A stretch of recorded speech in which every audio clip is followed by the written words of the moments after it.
Assalamualaikum warahmatullahi wabarakatuh. Semangat pagi. Jumpa lagi dengan kisah-kisah para nabi. Nah teman-teman, hari ini kita akan belajar tentang kisah Nabi Zakaria alaihissalam. Sebelumnya, Ustaz ingatkan kembali teman-teman untuk senantiasa menjaga kesehatan, menjaga semangat, menjaga ibadah, dan tentu terus berbakti kepada kedua orang tua. Nah, yuk kita simak kisah Nabi Zakaria alaihissalam.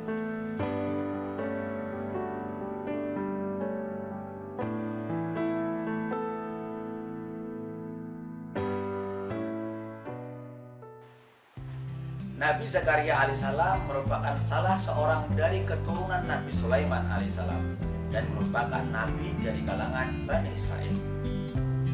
Nabi Zakaria memiliki seorang istri bernama Isya yang punya saudara bernama Hannah, dan Hannah ini merupakan istri dari Imron, salah seorang pembesar Bani Israel pada waktu itu.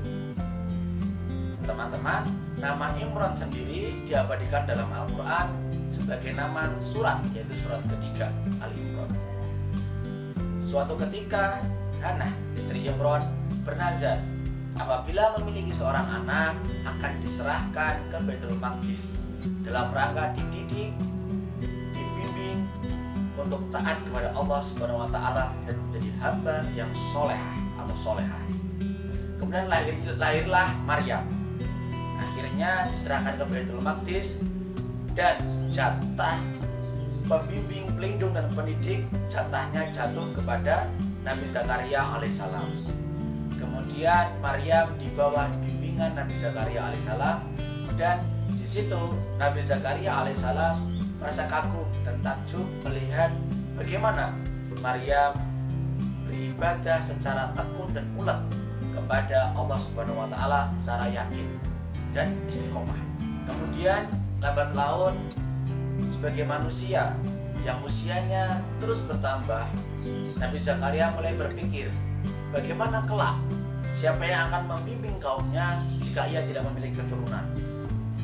Pada saat itu Nabi Zakaria sudah menginjak usia 100 tahun dan istrinya belum pernah melahirkan seorang anak pun.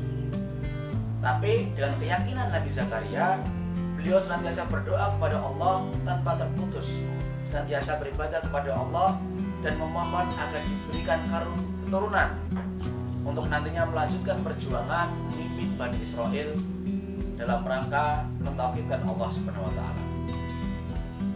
Akhirnya suatu ketika utusan Allah berupa malaikat datang kepada Nabi Zakaria untuk memberikan kabar gembira itu, bahwasanya Nabi Zakaria akan diberikan seorang anak.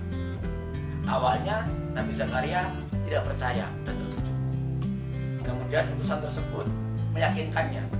Akhirnya setelah menyadari kembali bahwasanya kuasa Allah itu tidak ada yang tidak mungkin, akhirnya Nabi Zakaria berkata, "Ya Allah, berilah aku tanda ketika aku akan memiliki seorang anak." Singkat cerita, tiba-tiba Nabi Zakaria tidak bisa berbicara selama 3 hari, dan itu merupakan tanda bahwasanya Nabi Zakaria akan memiliki seorang anak. Selain itu, rambut Nabi Zakaria juga sudah mulai memutih. Tentu Nabi Zakaria dan istrinya sangat gembira sekali, sehingga lahirlah seorang putra yang ia beri nama Yahya. Yahya ini kemudian yang melanjutkan perjuangan Nabi Zakaria dalam berdakwah dan membimbing kaumnya pada waktu itu bersama Nabi Isa alaihissalam, putra Maryam.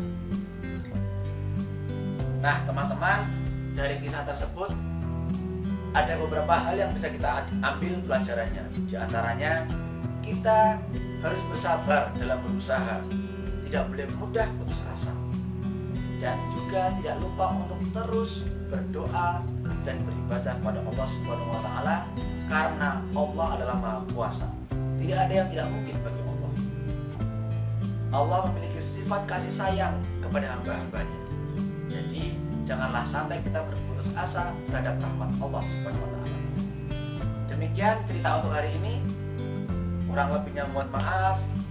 Teman-teman bisa juga menggali informasi cerita-cerita dari sumber yang lain, membaca dari sumber yang lain, untuk menambah wawasan dan referensi. Terima kasih. Wassalamualaikum warahmatullahi wabarakatuh.